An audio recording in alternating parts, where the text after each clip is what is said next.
So this is doing a 3D scan. We're going to do a scan of this cobble right here. I put it up on top of what's not exactly a boulder, because if you kick it, it'll fall apart. But that allows me to get around it. And I'm going to use the Turnio app, which is TRNIO. And there are other apps that will do this.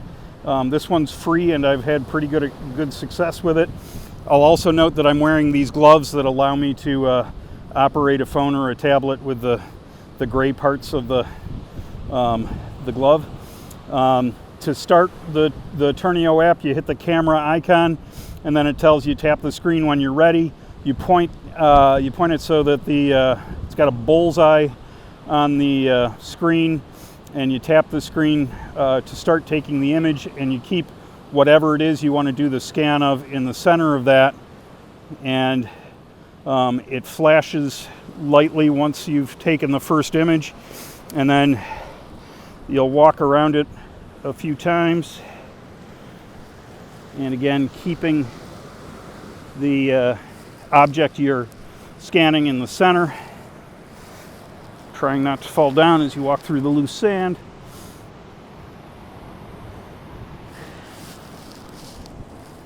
And you go around it a couple of times. I'm kind of pointing down at it now.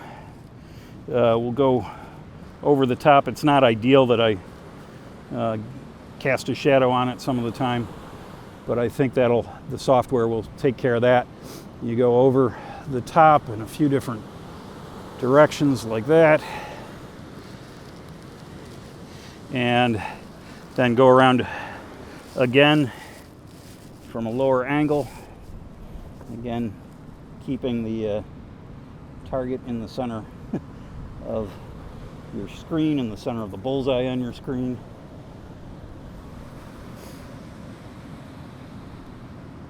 And I'm losing it some, but that'll be okay. Software will clean that up.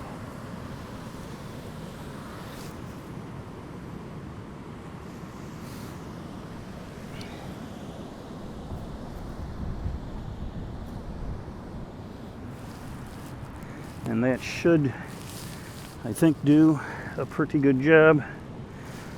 And then when it's done, whoop, whoop, you've got a bunch of green dots kind of all around the thing, and you hit and hold the center, and it says saving images, leave Turnio open, and it won't stitch it until you're in a Wi-Fi environment. One of the downsides of this is because the work is done in the cloud, you can't test it in the field to see if you've got a good image or not. So just take a bunch. It does take up a fair amount of space. I think I've got 2 or 3 saved in my phone right now, and that's over half a gigabyte of space on the phone, so you do need to make sure you've got space on your phone. But it's pretty simple to use, practice, and your results become better, and there you go.